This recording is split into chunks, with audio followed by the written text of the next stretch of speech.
Hello, everyone. Welcome to today's presentation on getting back on track with satisfactory academic progress. I thank you all for your time and for joining today. I'm going to go ahead and get started because it's 4 o'clock and I want to respect everyone's time. Uh, to kind of kick us off, hi everyone. My name is Lauren. I work in the financial aid office and I oversee satisfactory academic progress and the appeal process. So, the purpose of today's webinar is really to explain what satisfactory academic progress is, the three main components of satisfactory academic progress and how we measure it, what happens when SAP is not met, and how to submit an appeal. There will also be a live Q&A at the end, so feel free to use the Q&A box in your Zoom meeting to submit questions as they come up. And then once we get to the end, I will go through and answer any questions. And yeah, so we'll go ahead and get started. I did also want to just acknowledge that many students face SAP issues. I know that it can feel scary, especially because it impacts your financial aid eligibility, which is a huge reason why most students are able to come to UC Merced is because of the financial aid they receive.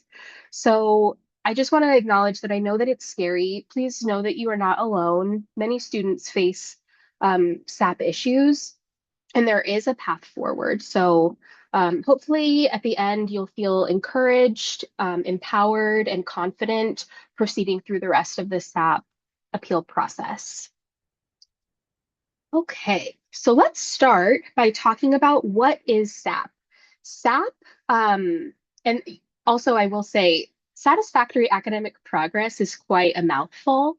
So for the purpose of the rest of this presentation, anytime I say SAP, I'm referring to satisfactory academic progress. So SAP is a federal requirement that all colleges who administer federal financial aid are required to enforce. And essentially, SAP, the purpose is to ensure that you are making meaningful progress towards your degree to keep receiving financial aid. An important distinction that I think sometimes can get kind of confusing is academic standing versus your financial aid standing. And it is possible to be in good SAP standing, sorry, to be in good academic standing, but to lose financial aid eligibility. They are not the same. So yeah, I did want to just make that distinction because it can be confusing. If you weren't dismissed from the academic or from your school, why are you having to appeal for your financial aid if you're in good standing? It's because we measure things differently and we have different standards. So the standards that we follow at UC Merced is there's a GPA requirement, a course completion rate requirement, and a maximum time unit requirement. So I'll go through each one and what we measure at UC Merced. For the GPA, we measure cumulatively. Students have to have a 2.0 cumulative GPA. This is only going to include your UC Merced coursework. So if you transferred in coursework from another school, those grades do not impact the GPA measurement that we do at UC Merced. The next component is PACE. I refer to it as a course completion rate. I think a really easy way to think about it is you need to pass at least 2 out of every 3 units that you attempt. And something that can get students in a lot of trouble with SAP is when it comes to withdrawals and incompletes. When you withdraw from a class and it displays on your transcript as a W grade, those are considered courses that you attempted but did not complete. So when you have many W's or many incomplete grades on your transcript, that is going to impact your pace or your course completion. On the next image, I will show you how we calculate this so that you can calculate your own pace so that you're aware. but essentially you need to be maintaining a 66.7% pace. And then lastly is the maximum unit limit. So undergraduate students at UC Merced are afforded up to 180 attempted units before you finish your degree. If you exceed 180 units, then you lose financial aid eligibility. For context, an undergraduate degree at UC Merced is 120 units, which is about 4 years. So with an additional 60 units on top of that for the 180 unit maximum, you're essentially given 6 years to finish your undergraduate degree. Now, for those of you that are bringing in transfer units, I wanted to acknowledge that as well. You, we only include the first 70 transfer units when we're considering the maximum time. So if you transferred in 100 units, we're only going to count the first, the 70 units is where we max it out. So again, I'll show you on the next screen kind of what we're looking at there when we're measuring this.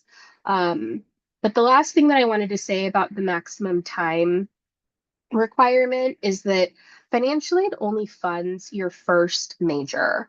And we have seen students before submit SAP appeals who've completed everything they need in order to get their degree with their first major, but they would like to finish a second major or they want to finish a minor.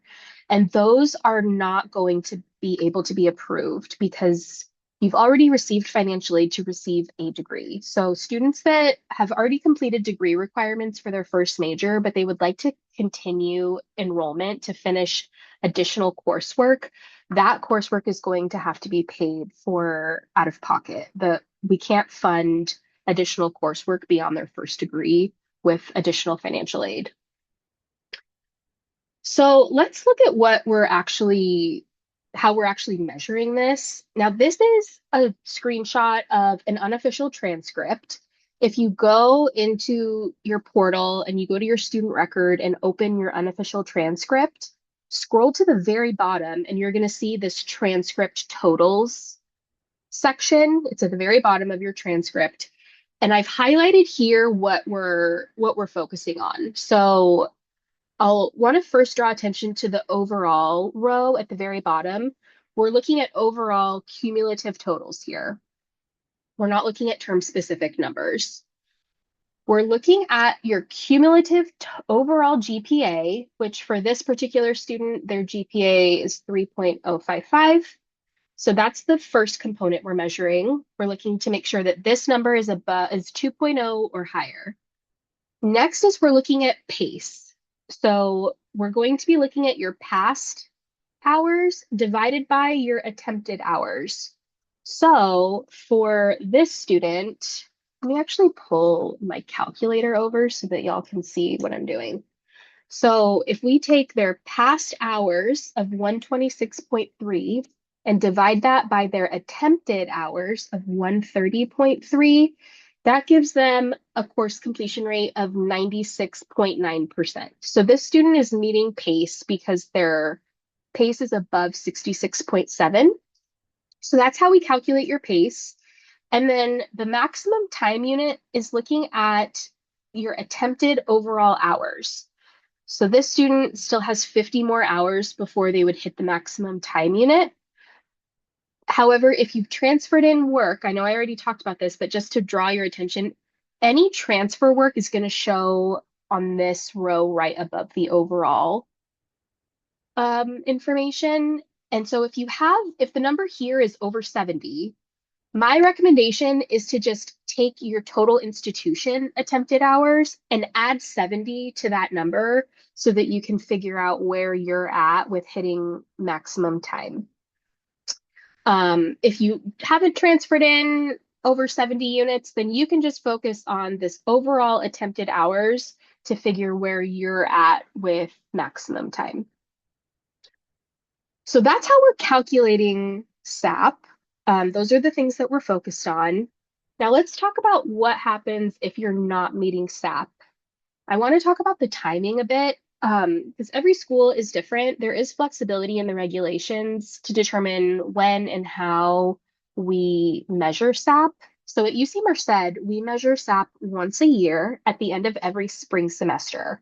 Once spring grades are posted, we do a review of every enrolled student at UC Merced and we see how they are measuring up to the SAP policy.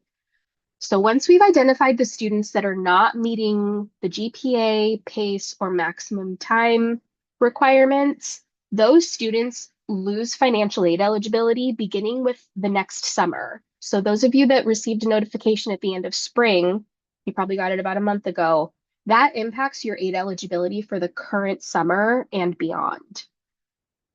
Once you've been notified that you're not meeting SAP, you essentially have two pathways forward. You can either submit an appeal or you can regain SAP eligibility while enrolled at UC Merced, which essentially requires you to pay out of pocket and take courses at UC Merced so that when we measure SAP again at the end of the following spring, you could be back in good standing. I have seen success with this strategy before, particularly if there's just one class that you need to get your GPA above 2.0 or something like that. But it's honestly not feasible for most students. It requires you to pay for at least a semester out of pocket. And a lot of times it requires a student to take a leave so that they can wait for the next spring semester to come so that their SAP eligibility can be measured again. So for most students, really the only option that feels realistic is submitting an appeal. Um, Another important distinction or detail I wanted to include now is that leaving UC Merced in poor SAP standing with the plan to just come back in a year or in 5 years or in 10 years uh, to to hopefully reset their SAP status, that's not how it's going to happen. If you leave in poor SAP standing and come back later, you're going to essentially pick up where you left off. Um, so I just wanted to kind of meet our expectations and make sure that people are aware that taking a leave is not going to get you out of the necessity to submit a SAP appeal. So unless you're going to take courses at UC Merced to get back in good standing that way, really your path forward is to submit an appeal. So let's talk about what goes into a SAP appeal. And then I'll demo how to submit one.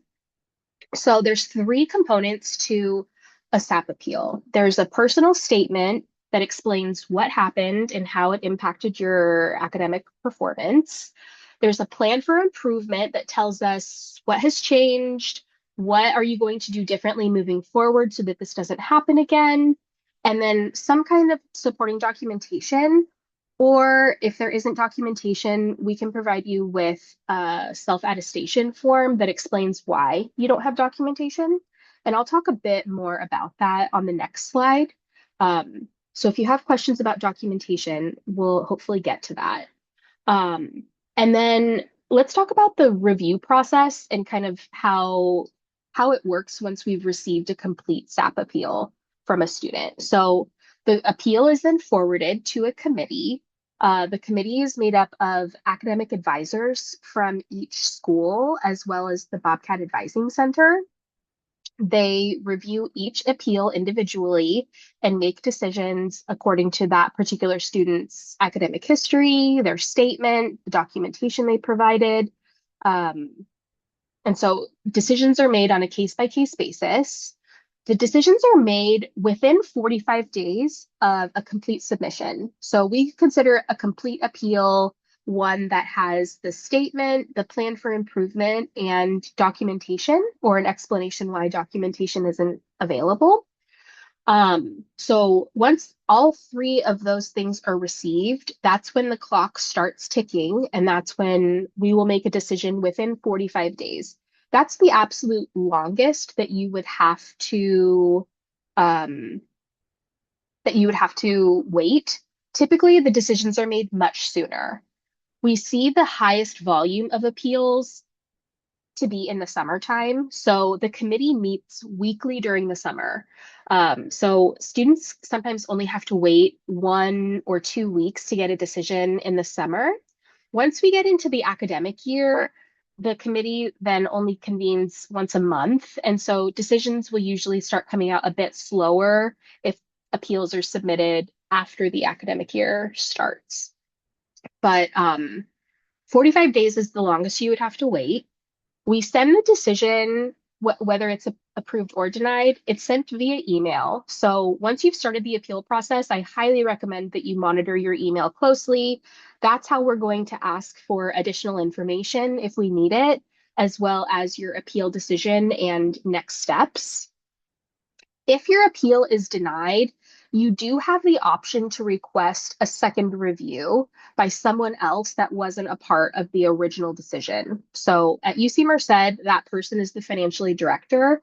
So if you do get a notification that your appeal was denied, this information is included in that notification. But just so that you know, there is one more avenue for consideration if your appeal is denied by the committee. And if it's approved, then you'll get an email letting you know, and you'll receive what's called terms and conditions. This is essentially what's going to outline what you need to do in that next term in order to maintain your aid eligibility for the following term. So if you submit an appeal and it's approved for fall, you will get an email letting you know your appeal has been approved for fall. You need to accept your fall terms and conditions. At the end of fall, we're going to check to make sure that you met your terms and conditions. And once we've confirmed that, then you will get a new set of terms and conditions to accept for spring. And we do this process at the end of every term. Then once spring comes, we'll run the eligibility process for everyone again. And if you're still not meeting SAP at that point, then you'll be invited to appeal again. But I do want to make that clear that financial aid is essentially only granted one term at a time when a student is not meeting SAP. And we monitor these students very closely and make sure that your terms and conditions are being met. If, well, I won't get into that, but if you, yeah, I won't get into that. I'll hold my thought there. But I want to go through what it looks like to actually submit a SAP appeal so that you can see honestly how simple it is. So let me go through. If you go on your checklist, you will see a requirement that says ineligible for financial aid. If you click on that, it will take you to a URL called FinAid Apps. This is where all of our appeal pages are housed. And the SAP appeal is located here, the Satisfactory Academic Progress Appeal. The first page is just informational. It gives you a pretty comprehensive bulleted list of the types of circumstances that we consider. This is not an exhaustive list. So if you experience something that's not captured here, that is not a reason to not proceed. This is really just to help students understand the kinds of things that we're considering. Maybe it'll help inspire you or remind you of something that you might have experienced that would be a consideration for a SAP appeal, as well as instructions. If you continue to the second page, this is where the actual appeal is housed. And I'm just going to go through it. So these first two drop downs are not required. This is helpful if you are planning to change your major. It's helpful context, honestly, if like, let's say you're a biology major, but you're not doing well in your math and science courses, but you're doing phenomenal in your psychology courses. If you're planning to change your major to psychology, it's helpful to note that here so that when we're evaluating your appeal, we can see that there's a resolution sort of to the deficit. The problem was that you weren't doing well in a particular area of classes, and by changing your major, will hopefully help improve that. So this is helpful information, but not required. So if you're not changing your major or your emphasis, leave this blank. You do have to select a circumstance. We tried our best to give, the most comprehensive options, but if most of these don't apply to you, you can just choose other. You'll notice that when I select a circumstance, it pulls up a drop down to put in a date. Again, this is helpful information if you have a specific date to cite. Not everybody's going to have one. Maybe it's not, there wasn't a one particular date, but maybe it was like a chronic series of events over a period of time. You don't need to put anything here, but if, let's say, you were in a really terrible car accident, and that was the main event that impacted SAP, you can put that here, and that's helpful for us when we're reviewing to reference compared to your academic performance and your documentation. Um, but again, you don't have to put anything here. The main, like I said, the main components are your statement, your plan, and your documentation. So this first add explanation is where you're going to put your statement. You are maxed out at 250 words, so it's important to be as concise and to the point as possible to explain what happened. I will just write a very simple one just for demonstration purposes. Um,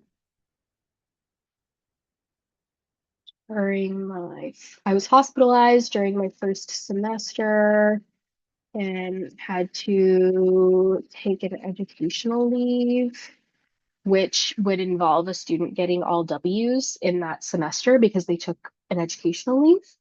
Um, I'm doing better now and a 4.0 in spring. Um, this is, um, I mean, I think we would want a bit more detail to maybe say like when they were hospitalized, at what point in the term they had to take a leave. But really, like the crux of the statement is really just telling us what happened and how it impacted your grades. Um, the plan for improvement is really your opportunity to address how the circumstances that affected you are not going to affect you moving forward. So, like in the case of this demo, the plan for improvement is that I am managing my health condition better and will seek support from my academic advisor and the dean of students if I have another health episode moving forward. So really, we're just looking for an explanation for how this isn't going to impact you moving forward. Um, and again, the word count is maxed at 250 words. So if you are finding that you're having a hard time keeping your statement within the word count, I would encourage you to make sure that you're not including unnecessary details that we can't consider. So, for example, something that I see happen a lot with SAP appeals is students spend a chunk of their statement telling us what financial aid means to them or how grateful they are for the opportunity to appeal. That's very nice, and I appreciate it. However, it's not impactful when it comes to our ability to make a decision. A student who needs financial aid versus a student who doesn't is not going to see a different decision made to their appeal just based on that one detail included in their statement. We're really focused on the circumstances that impacted a student. Um, and their plan for improvement, not so much how much they need financial aid. That's not something that we're able to consider on its own. So please make sure that if you are finding that you're having a hard time staying within the word count, to remove the extra details um, that we're just not able to consider as part of our decision. Once you've included your statement and your plan for improvement, there is some instruction here about supporting documentation, and I'm going to talk about your options. So essentially, once I hit the submit button, there's going to be an option to upload documentation right now, and you can do that. I don't want you to get to this step in the appeal and say, I don't have my documents ready, so I'm not going to submit my appeal yet. That should not be a reason to not submit. You will have the option to upload your documentation later if you're not ready to upload right now.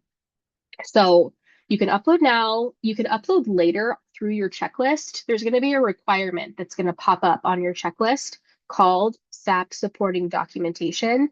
That's where you can upload documents, or you can bring them into the Students First Center. You can mail them to us. You can email them to us. The securest way to submit them, though, is uploading them through your checklist or bringing them in person. So I'm going to go ahead and submit this so that you can see what it looks like once you hit the submit button. Okay, so now it's going to tell you that your appeal has been received. If you want to upload, you will click here. It's not going to work for me because this is just a test student for demo purposes, but you would click on this button if you're ready to upload right now. If you're not ready, that's okay. The requirement is going to hang out on your checklist until you're ready to submit. Um, but that's what it looks like to submit a SAP appeal. It's really simple, especially if you are clear on what you want to say in your statement and plan for improvement. This really should not take you very long at all, especially with that max at 250 words. There's not an opportunity really to say a whole lot. So it shouldn't take you too long to get through the actual appeal process. It's more so going to be the process of waiting for the decision to be made. Um, some tips for a strong appeal: be specific. I know this might seem a bit contradictory to my demo statement, but I did that on purpose. So name the circumstances. Name that you had medical issues, you had a family emergency, you had housing instability. Just saying, I really struggled this semester and my grades suffered because of it. That amount of detail is not enough. Now, I don't want to necessarily know the nitty-gritty details, so I don't need to know why you were hospitalized. I don't need to know why you had to miss school for doctor's appointments. Just saying that you had to be hospitalized, you had a health issue, you had um, a, a family emergency, a death in the family. I don't need to know the specific details, but giving us enough details so that we can understand what happened is going to be extremely helpful. It's also important that you connect the dots and show clearly how your situation impacted your grades. So, for example, if you did really poorly in your first semester, in your fall semester at UC Merced, um, but you turned it around and you did better in spring. You got all A's in spring semester, but your statement says that you didn't meet SAP because you were in a car accident in spring. We're not we're going to have to ask you more questions because it's not clear how your spring car accident impacted your grades the prior fall semester. So make sure that you're familiar with what terms are actually impacting your SAP eligibility and speak to those circumstances. So if you know you did really poorly in one semester, you want to talk about what happened in that semester. If you maybe did poorly all year, you could share a more general statement about what was happening throughout the year that impacted your grades. But we're going to look at your academic history and compare it to your statement and documentation to make sure that everything makes sense. We also are going to be looking to see what has changed. So if you are saying that you are not meeting SAP because you are a caregiver for your parent and you weren't able to do well in school because you missed a lot because you had to help your parent with their medical needs, and you're not addressing how that is going to change moving forward, the committee is going to have a very difficult time approving it, because it feels kind of like we're setting you up for failure. If we know that you were experiencing something that impacted your grades, that you are going to continue experiencing without a plan for anything to be different, we're not supporting you as a student. So it's super important that you address how things are going to be different moving forward. And maybe, maybe the circumstance isn't different, but you have a plan for something you're going to try that's different. So really, we're looking for what's within your control that you're able to do that might mitigate these circumstances from affecting you in future terms. And then lastly is to submit documentation. So your appeal will not be reviewed by the committee until documentation is provided or an explanation is provided that tells us why you don't have documentation. Um, this, again, should not be the reason a student does not come or does not finish the SAP appeal process. I don't want you to get to the documentation part and say, I don't have anything to submit, so I'm not going to submit anything and I just won't finish my SAP appeal. So if you don't have anything, contact our office.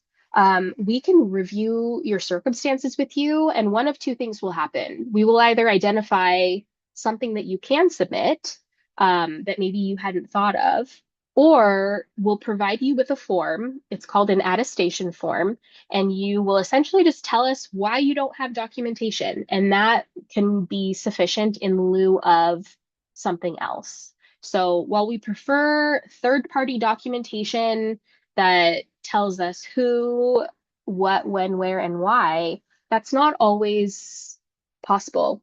Students don't always have that. So we prefer a hospital bill, a police report, an accident report, a letter from a counselor or somebody familiar with your situation. Those are always going to be preferred. But if you find yourself not sure what to submit or knowing that you don't have anything, contact our office and we will help you.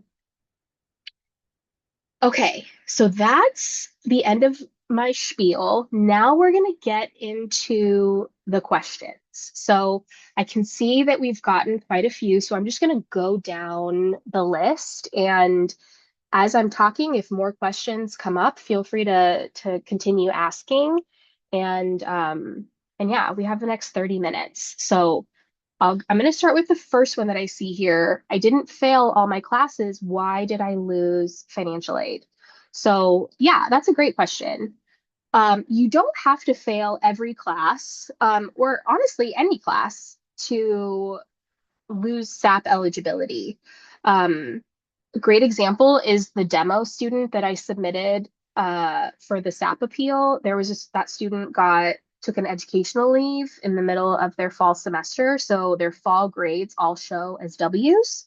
And then they got a 4.0 in spring. So that student didn't fail a single class, but because they took an educational leave and they earned or received so many non-passing grades, that ultimately is going to impact their pace. Um, if they took 24 units in the academic year, but they got W's in 12 of them, we would then that means they only passed 12 of 24.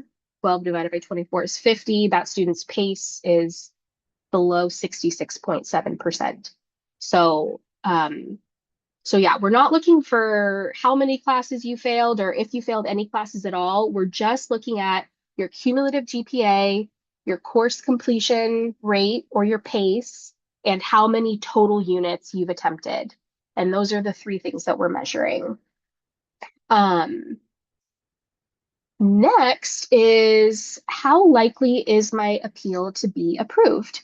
Um, you know, appeal decisions are made on a case by case basis. So rather than trying to think about what you are guessing that we want to hear as a committee that's reviewing your appeal, focus on explaining what happened, how it affected you, what has changed, and what's your plan for success moving forward. Um, I would say many appeals are approved, but they're made on a case by case basis. We don't make blanket decisions for any particular class of students. Every appeal is reviewed on their own merit, individually for each student. So that's that's all I really think I can say about that. There's another question. Can I appeal more than once? Yes. And there's kind of two lanes to that. So, as I mentioned before, if your appeal is denied, you do have the option to request a second review. So I kind of see that as being like an appeal again, just to be considered by an additional party. But then if you, let's say you weren't meeting SAP last year, and you find yourself again not meeting SAP, you can appeal back-to-back years. If you're not meeting SAP now and you find yourself not meeting SAP again at the end of next spring, you will be offered the opportunity to appeal again at that time. We do not limit the number of times a student can appeal. The next question is, will my professors see my appeal? No, your professors will not see your appeal. The only people that have access to your appeal are um, the financial aid office staff who review SAP appeals, um, and then the committee, which is one representative from each school. So there's someone from Shaw, there's someone from engineering, there's someone from natural sciences, and then there's someone from the Bobcat Advising Center. So there's one representative from each school that comprises the committee, and they are the only ones that see your appeal. And I do want to say, I know that submitting an appeal, maybe your circumstances are, um, I don't know, maybe you're just worried about who's going to see your appeal. This is the point of the SAP appeal is not to judge you or even to make fun of or make light of. We consider it a big responsibility and a serious one to review SAP appeals. Um, they're reviewed in a respectful way, and there's honestly, I mean, we receive hundreds of appeals, so there really isn't a whole lot of opportunity to focus or perseverate on any one particular statement. Um, and we don't, if you say something that about a professor, we're not going to reach out to them after. The only time that your statement might be escalated is if you mention something about harming yourself or harming someone else, or if there's just a general concern about your well-being, we might refer your name to the dean of students so that they can provide you with additional support. But really, it's the farthest that would go is up to you. They might reach out to you and ask you if you would like some help, and it's up to you to decide how you would like to proceed with that offer. But we don't put anybody's name on a list, or we don't share information beyond what's required, or in opportunities to provide help to someone that might really be needing help. And then kind of along the same lines, the next question kind of goes alongside, which is, what if I'm embarrassed about what happened? Again, this is not an opportunity to judge you. We're really wanting to just understand what happened and how it impacted you so that we can make a decision. Um, so I understand that there's some vulnerability required when it comes to submitting a SAP appeal. Um, Again, I don't ask you to submit details beyond what you're comfortable submitting or providing to us, as long as it provides us enough context to understand what happened. Um, so again, we don't need to know the name of your medical diagnosis or even like how it affects your body, but we just need to know how it affects your academics. So maybe you had a lot of appointments, maybe you had to miss class, or you frequently weren't feeling well. That is enough detail in my mind. I don't need to know beyond that. So hopefully hopefully that helps answer that question. Let's see. The next question is, can you tell me if my appeal will be approved before I submit it? No, we're not able to make like predictions or like pre-approvals on an appeal before it goes through the committee for review. But we can, like at the financial aid office, we can look at your statement, we can evaluate your documentation and let you know if it's sufficient to be reviewed by the committee. Um, I guess something that I'll share frequently, if we find that a statement is not providing enough detail, or maybe the documentation is a little fuzzy or it's not quite clear how it connects, we will reach out to you most likely before we send it to the committee. We really like to send complete, strong appeals to the committee whenever possible. And if there's something that's lacking, whether it's detail, documentation, a better plan for improvement, most likely we will reach out to you and kind of clear up those points of confusion or get better documentation from you before we send it to the committee. So, it is in our interest as well to help you. Um, we don't like denying appeals, so if we can avoid that and um, get a better statement from you at the beginning, we will do that. So while we're not able to tell you that your appeal will be approved, we can advise you on the strength of your appeal and the merit of your appeal, and hopefully that might be able to provide you with some peace of mind as well. Um, oh, okay, good question. The appeal deadline is July 15th on the appeal page. What if I don't submit an appeal by then? Yeah, so I'm actually going to talk about this on the next slide, but we do advertise what's called a priority deadline. And the purpose of that is really just to ensure that if you submit before the priority deadline, that your appeal will be reviewed before the fall fee payment deadline. Um, so while we do accept appeals all year long, um, the priority deadline is really just to help students feel that peace of mind that they will have a decision before their bill is due. So if you don't submit by July 15th, your appeal will still be reviewed. We're just not able to guarantee that you will have a decision by the fee payment deadline. And again, we don't forward appeals until we've received the statement, the plan, and the documentation. Um, so the July 15th deadline applies to all three of those components, not just submitting the online appeal, like how I just demoed. The documentation needs to be received by the 15th as well in order to guarantee a decision. Most likely decisions will be made if you submit after July 15th. Let's say you submit a week later, there's a good chance that your appeal will be reviewed prior to the fee payment deadline. We're just not able to guarantee it. So that's the distinction. But if you miss the July 15th priority deadline, still submit your appeal and submit it as early as possible.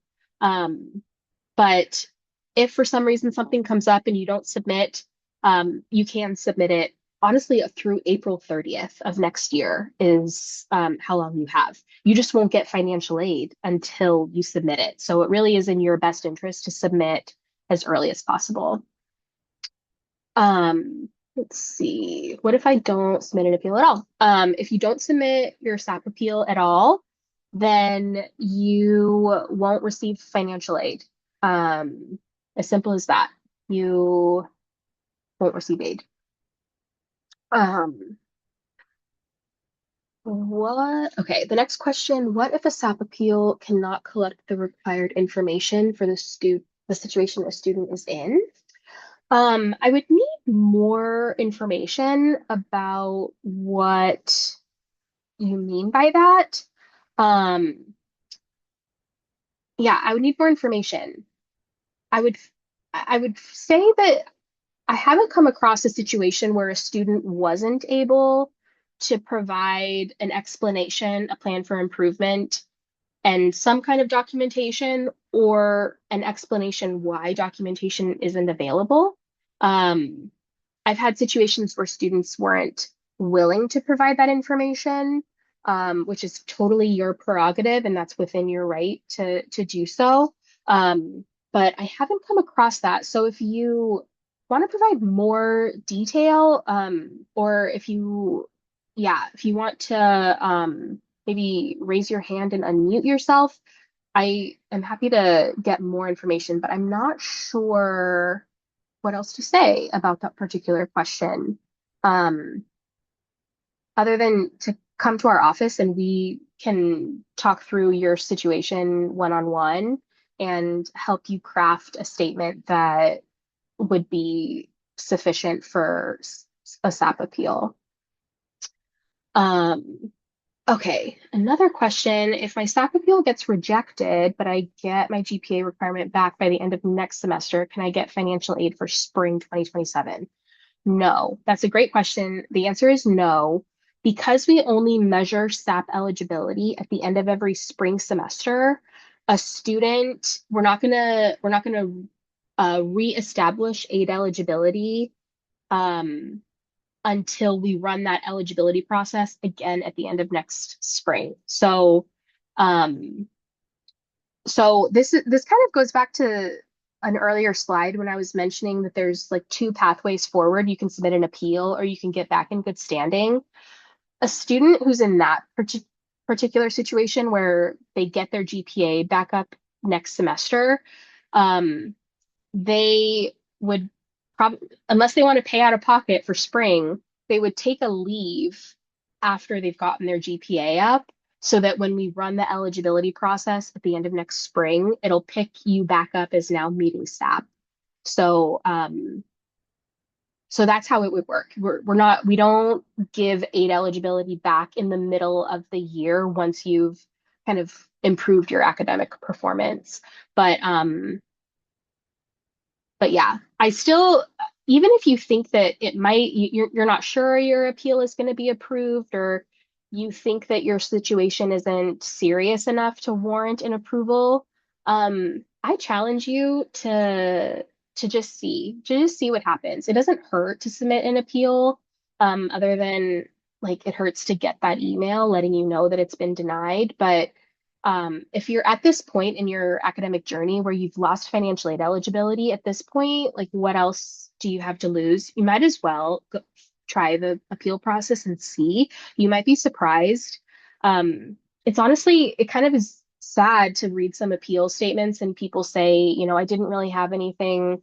I don't have a good explanation, but my grandparents both died in a tragic accident last semester. And like, those two statements are back to back, where students seem to kind of downplay what they experienced. Um, and so I would encourage if you're expecting your appeal to get rejected to give it a try anyway and see. Um, I have a fellowship that disperses through financial aid during the summer. Will I not be able to receive it until the SAP appeal is approved? Most likely, your fellowship is not tied to SAP. SAP impacts federal, state, and institutional aid. If you are receiving aid from an external, like a third party that doesn't have a SAP requirement, you could still receive that aid. There's very few types of aid that impact that are not impacted by SAP. But without knowing which fellowship you're referring to, I can't say for certain, but most likely your fellowship is not going to be impacted by SAP. Same with like a Calvet fee waiver. Calvet fee waivers are not tied to SAP. So there's a student could not be meeting SAP, but they still get their Calvet fee waiver. It's not really considered financial aid as much as it is a fee waiver, but there's very specific small nuances like that. The next question is what is considered usable documentation? So third party documentation, so something that can show us what happened that is not just written in a statement by you. So it's very specific to student situations. So like I had mentioned before, there's you know, the obvious or the easy things like a letter from your therapist or um a hospital bill or a report from the police if you were like a victim of a crime or if you were in a car accident. Sometimes though, students have to get kind of creative in what they submit because they don't have the traditional documentation. Maybe like I don't know, like an obituary or a funeral program. I've had students that have experienced losses, but there wasn't a funeral program because they didn't have a funeral. So they submitted like a Facebook post that announced the person's passing. We also have seen students that have submitted pictures from like that they've taken on their phone or like text message threads that show the student speaking about the circumstance with someone else, but maybe they didn't like take it to like a third party professional. So like those text messages could be used as just something external from just a statement that was written out by the student. But again, if you're not sure what to submit, or you feel like what you have isn't strong, you can try submitting to our office and just see. Like I said, if we don't think it's sufficient, we will ask you for more before we send it to the committee to be denied. So if you're not sure, please contact our office. And then if we determine that, there really isn't anything that you can provide, we'll give you the form to essentially just explain to us why you don't have anything. And that way we have it documented that there wasn't anything for you to submit. The next question is, I have more than 180 units due to 58.5 units of AP credit, two majors, pre-medical courses. I'd like to be able to graduate either by fall 26 or spring 27. Are students generally able to be approved to take 1 to 2 extra semesters over the 180 unit? Yes. If you have such high, yes. Yes, if you are transferring in a high number of units that maybe didn't actually help you complete your degree requirements, that's an excellent detail to include in your statement. We do see students being approved to take 1 to 2 extra semesters when they're able to explain why they haven't been able to finish their degree at this point. And I see that you mentioned that you've already finished 4 years of school already. Um, so that's a great list of details to include. With something like that, the kind of documentation that's helpful is honestly just like your degree audit that shows how much longer you have to complete your degree. And that's also a really helpful detail to include in your plan for improvement. So if you're not meeting maximum time because you have over 180 units, telling us in your plan when you plan to finish your degree. It's a lot easier to say, yes, the student can have one more semester of aid to finish their major, than us to try to guess. Obviously, we have the academic advisors to weigh in and help kind of fill in that gap. But hearing it from the student, that the student understands how much longer they have to finish their degree is extremely helpful. So yes, that's a great reason to submit a SAP appeal. The next question is, I have a bad record in terms of pace, primarily due to a mix of withdrawals and incompletes due to hospitalization and not able to do a lot of classes. Once I do eventually complete those classes, will my pace be corrected? Yes. If those incompletes update to passing grades, those will essentially, when we run the SAP eligibility process again, that will pick up those now passing grades. The W grades will continue to impact PACE until you repeat the class. So if you repeat the class that you previously withdrew from and then you earn a passing grade, that will replace the W in the PACE calculation, and you should be back in good standing at that point. But again, like if your incomplete is, let's say your incomplete updates to a passing grade at the end of summer, we wouldn't update your SAP eligibility at that point. We wouldn't update it until the following spring. So if you're currently in the position right now where you're not meeting PACE, then you will have to go through the appeal process and wait until we run the eligibility again at the end of next spring.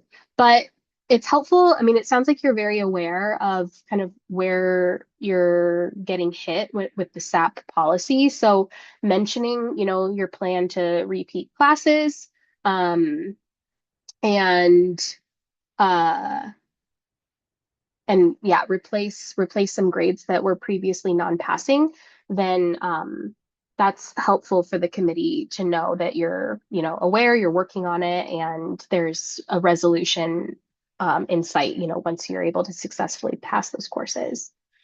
Um, is having an accessibility can be a documentation. Um, I'm not sure exactly what this means. If having a disability can be documentation, having an accessibility accommodation maybe be documentation. So yeah, if you like had to work with student accessibility services to get an accommodation for your classes, we see that frequently. And so usually students will submit like their email correspondence that they had with SAS to help document that they had an accessibility need that has already been addressed by UC Merced. Yeah, that's definitely possible. And then another question is, if my SAP appeal gets approved and submitted by July 15th, will I get aid back for this summer semester? Yes. If you are enrolled in summer, and even if your appeal gets approved after July 15th, if you were enrolled in summer, then your appeal will be retroactively approved for summer.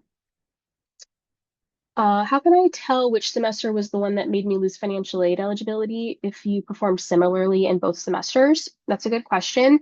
It would be both semesters. If your performance was the same in both, then it really seems to be an issue that persisted throughout the year, as opposed to just one specific term or one particular class or subject area. So yeah, if you performed similarly, then you would want to kind of just speak to overall your general academic performance up till this point. Um, Another question, what if I'm never able to feasibly meet SAP before my time to graduate? Am I limited to the 4 years? Um, you are limited to 6 years. So like I said, you're limited to 180 units, which averages out to be about 6 years. Um, and yeah, I don't know if that detail helps because you just got an extra 2 years with that answer, but um yeah, if you're not able to graduate within the maximum time frame, you are going to be violating the SAP policy, and you will have to provide an explanation to our office that says why you weren't able to. And there's a lot of reasons why a student can't finish their degree within 180 units, like transferring in a bunch of work, changing their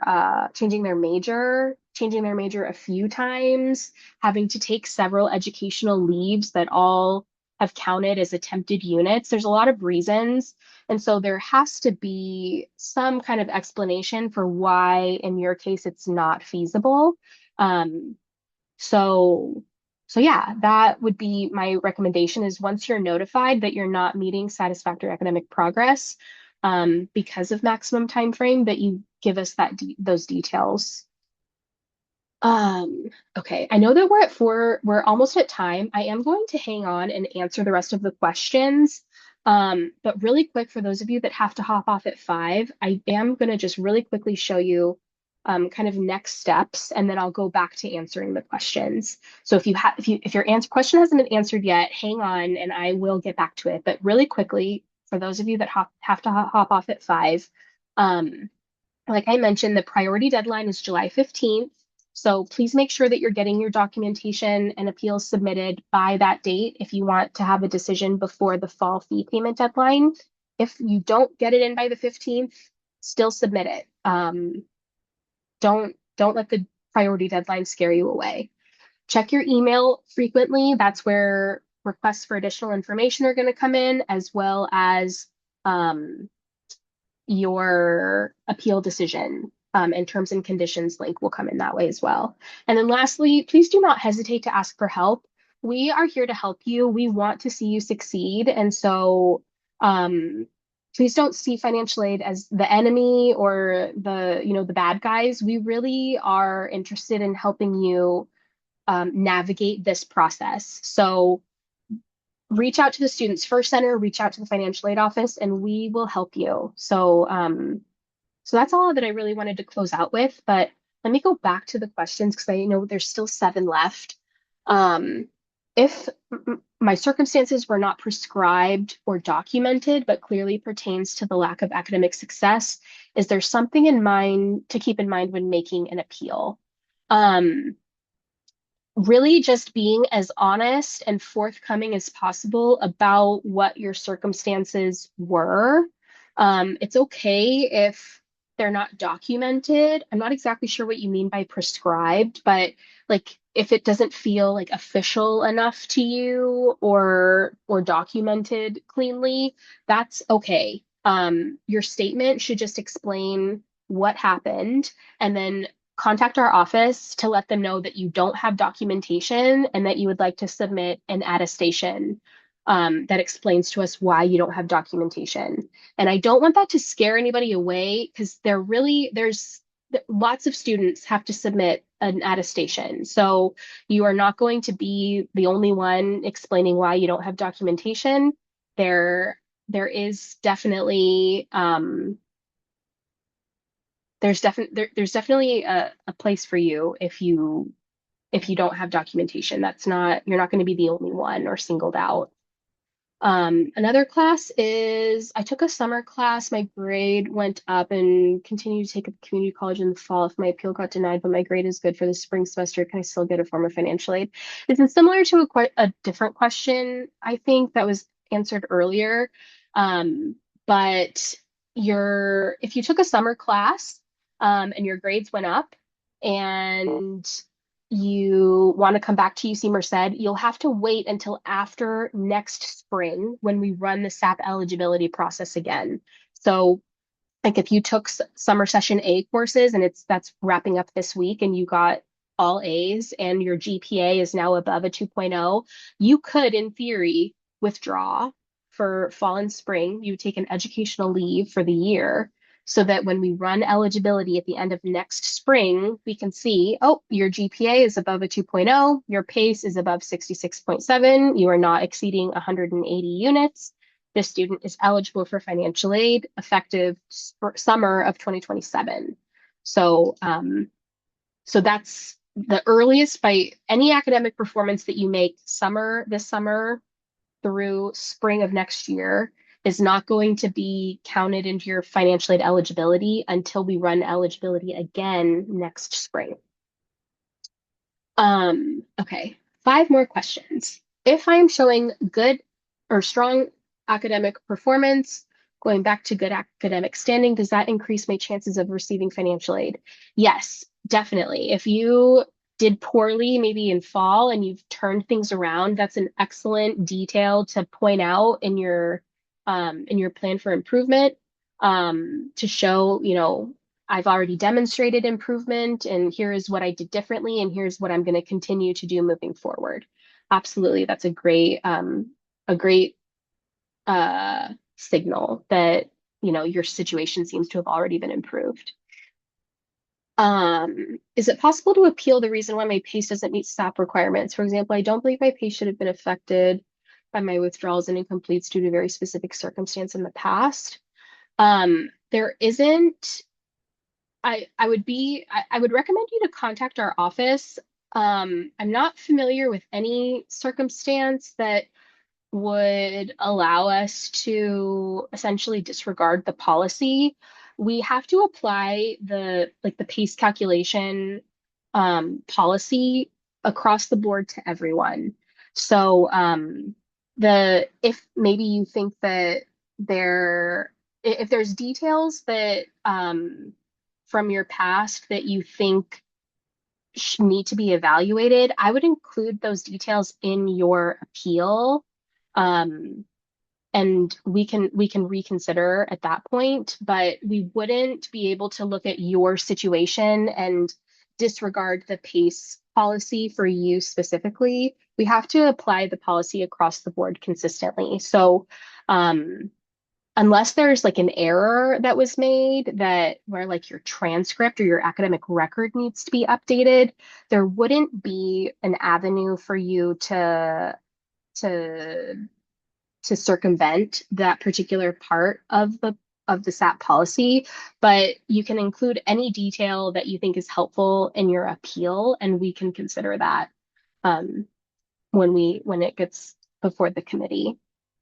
Okay, there's a few more. So say that one experienced hospitalization about a year ago, can't seem to have recovered decent documentation, but still affects your overall mental and physical focus throughout the year.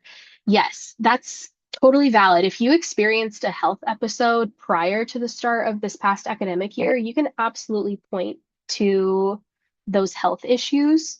And if you use that as an explanation for why it's impacting you, or how it's impacted your academic performance, I would say the only thing is that just documentation of your hospitalization a year ago um, might not be enough unless, yeah, it might not be enough. It just depends on how you were impacted moving forward. Um, so it really depends, but you can absolutely point to circumstances that happened prior to the start of the academic year. Um, and I would say to really just focus on in your statement to talk about how your inability to recover from your medical issue impacted your ability to complete this past academic year successfully. So you can talk about how that impacted your mental health, your physical health, um, and and yeah, if you're not sure about what documentation to submit, I sound like a broken record, but contact our office. But you can start by submitting what you have or what you think is or yeah, all you have, and then we can let you know what else we need if it's not enough. All right. And then if I turned in the form explaining why I didn't have documentation but later found some, can I still turn it in? You can. I would say if your appeal is under review, I would recommend just waiting to get an answer from us. If we deny your appeal and you have more documentation, you can provide that to us and we'll reconsider with the new documentation provided. But I would say if you've already provided the attestation form, um, then I would honestly just wait for the decision to be made. Um, if you feel strongly that you would like it to be considered, if you feel like it'll help the committee better understand your circumstances, then you can contact the Students First Center and just ask for them to reset your documentation requirement on your checklist, and they'll essentially open up for additional uploads. And then the last question is there a way we can contact you after this meeting for more personal questions? Yes, you can contact me. I don't have my personal contact information listed, but I can post it in the chat and I can verbally tell you. So my name is Lauren Hogan and my email is, oh, it didn't go to you, sorry. My email address is just lhogan@ucmerced.edu, and you can send me an email if you have more specific questions, and I'm happy to talk through your situation with you privately. Um, so yeah, thank you all for your time. I apologize for going over. There was a lot of great questions. Um, Feel free to reach out to me personally if you have more questions. You can also reach out to our office in general. Our financial aid advisors are super knowledgeable about SAP and the appeal process. So you're in good hands, regardless of who you make your way to for help. And I just want to wish you the best of luck. Please do not let SAP be the reason that you don't come to UC Merced. The appeal is there for a reason, and it's worth giving it a shot at the very least. So thank you all for your time. I hope you have a great rest of your evening. Um, and best of luck to you.